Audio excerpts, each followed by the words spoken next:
আসসালামু আলাইকুম ভিউয়ার্স, কেমন আছেন সবাই? আশা করি সবাই খুব ভালো আছেন।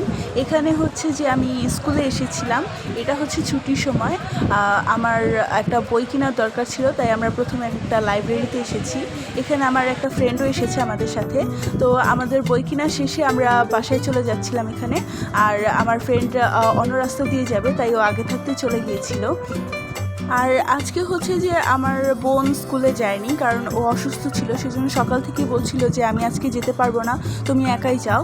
তো আমি একা স্কুলে এসে একটুখানি বোরিং লাগছিল, কিন্তু তারপর আমার সাথে ফ্রেন্ড ছিল, সেজন্য এতটাও খারাপ লাগেনি। তবে সারাদিনটা অনেক গরম ছিল, সেজন্য আম্মু আর আমি বাসায় গিয়ে টায়ার্ড হয়ে গিয়েছিলাম, সেজন্য আর রাতের বেলা আমার পড়তে বসা হয়নি। তো এটা হচ্ছে তার পরের দিন। আমি সকাল সকাল ঘুম থেকে উঠে পড়তে বসেছি, কারণ স্কুলে গিয়েছিলাম তখন স্যার আমাদেরকে পরীক্ষার রুটিন দিয়ে দিয়েছে। আমাদের সামনের সপ্তাহে পরীক্ষা হবে, সেজন্য আবার কয়েকটা সাবজেক্টের জন্য আমাদেরকে সাজেশনও দিয়ে দিয়েছিল স্যার। সেই জন্য আমার একটা টেনশন ছিল, তাই আমি তাড়াতাড়ি ঘুম থেকে উঠে নামাজ পড়ে তারপর পড়তে বসেছি।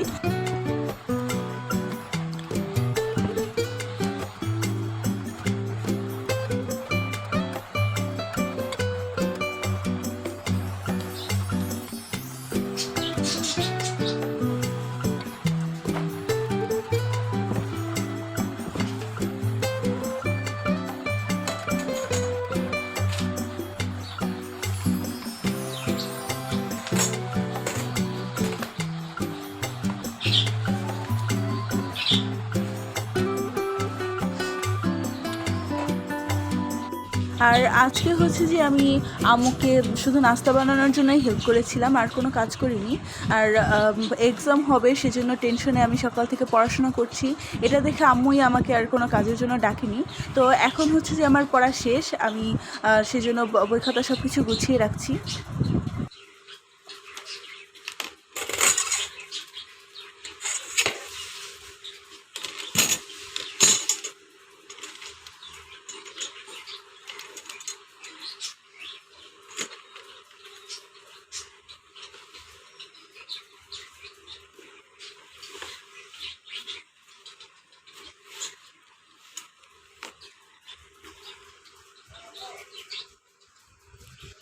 এরপর এটা হচ্ছে দুপুরবেলা। আমাদের বাসায় নানি এসেছে বেড়াতে আজকে। তো নানি জানে যে আমি সেমাই খেতে খুব পছন্দ করি, তাই বাসা থেকে আমার জন্য সেমাই রান্না করে নিয়ে এসেছে।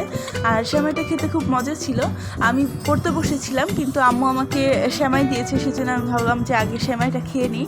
তো সেমাই খাওয়ার পর আসলে আমার প্রথমে পড়তে বসা হয়নি। আমি আগে নানির সাথে কথা বলতে গিয়েছিলাম যে সেমাইটা খেতে খুব মজা হয়েছে, সেটাই বলতে গিয়েছিলাম। তো এর মধ্যে আম্মু আমাদের পাশের বাসারই একটা ছোট ভাইয়াকে ডেকে নিয়ে এসেছে আম পাড়ার জন্য। মানে এবার আমাদের গাছে অনেক আম হয়েছে মাশাআল্লাহ। তো একটু বাতাস আসলে আমগুলো ঠাসঠুস করে নিচে পড়তে থাকে। সেই জন্য আমরা ভাবছিলাম যে সবগুলো আম পেড়ে ফেললে ভালো হবে। তো সেই জন্য এই ছোট ভাইয়াকে ডেকে আনা হয়েছিল।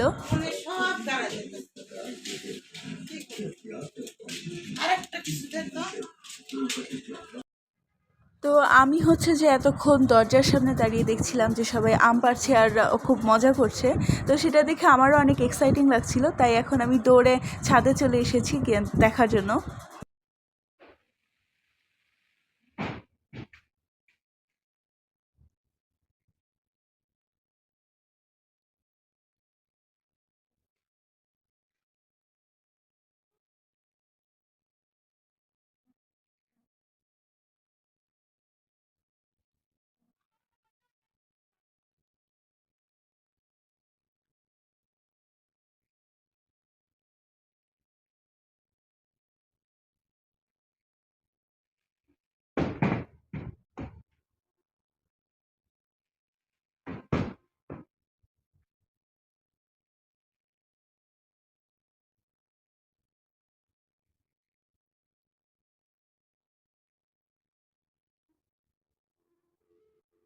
তো কিছুক্ষণ আমি ছাদে দাঁড়িয়ে থেকে আবার ঘরে চলে এলাম, কারণ আমি তো পড়তে বসেছিলাম, কিন্তু নানির সাথে কথা বলতে বলতে কীভাবে যেন টিভি ছাড়লাম, আর দেখি যে আমার ফেভারিট মুভি হচ্ছে টিভিতে। তো এখন আমি কি করব বুঝতে পারছিলাম না। বাইরে আম পাড়ছে, সেটার জন্য আমার এক্সাইটিং লাগছে, আবার টিভিতে আমার ফেভারিট মুভি হচ্ছে, সেজন্য এক্সাইটিং লাগছে। আমি কোন দিকে যাব সেটাই বুঝতে পারছিলাম না। একবার দৌড়ে ছাদে যাচ্ছিলাম, আরেকবার দৌড়ে ঘরে চলে আসছিলাম টিভি দেখার জন্য। কিন্তু আমার মুভিটা আর পুরোপুরি দেখা হয়নি, কারণ বাইরে সবাই এত মজা করছে আর আম পাচ্ছে, আমি কিভাবে ঘরের ভিতর শুধু টিভি দেখার জন্য বসে থাকতে পারি। তবে আমাকে তো ঘরে থাকতেই হতো, কারণ আম পাড়া হচ্ছে, সে আমগুলো নিচে পড়ছে আর ছিটকে কয়েকটা ঘরের ভিতরে চলে আসছিল। তো সেগুলো ঠিকভাবে রাখার জন্য, খেয়াল রাখার জন্য আমাকে ঘরে থাকতেই হতো। তো আমি কিছুক্ষণ ঘরেই ছিলাম, তারপর আবার ছাদে চলে গেলাম সবাই কী করছে সেটা দেখার জন্য। ঘরে এসে বসছে, এই যে আরেকটা।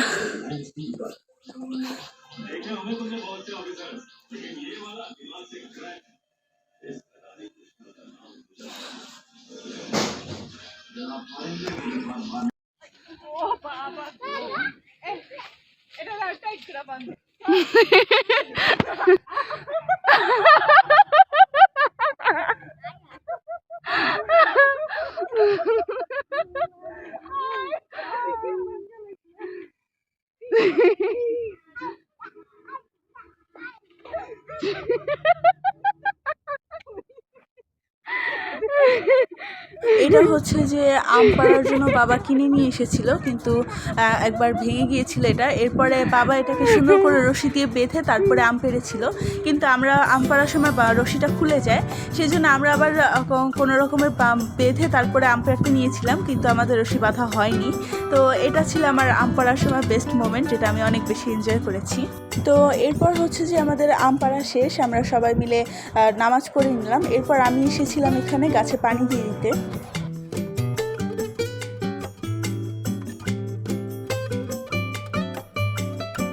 তো এরপর হচ্ছে যে আমি আবার একটু ছাদে এসেছিলাম, কারণ বাইরে একটু হালকা হালকা বাতাস আসছিল আর আকাশটাও দেখতে খুব সুন্দর লাগছিল, তাই আমি একটু ছাদে ঘুরতে এসেছিলাম।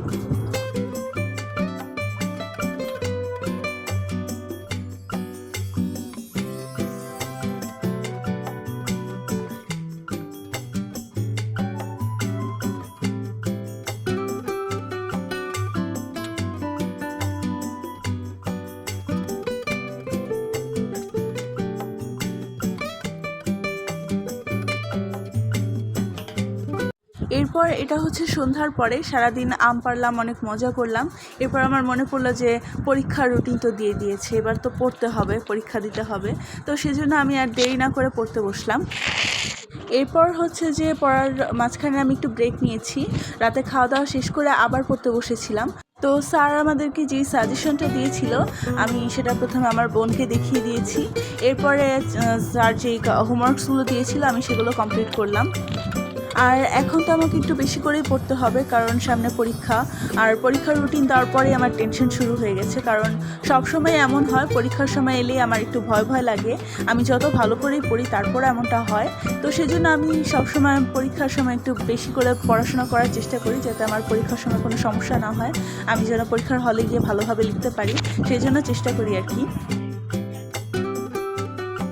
তো আজকে আমি আমার কিছু সুন্দর মুহূর্ত আর কিছু ব্যস্ততার সময় আপনাদের সাথে শেয়ার করলাম।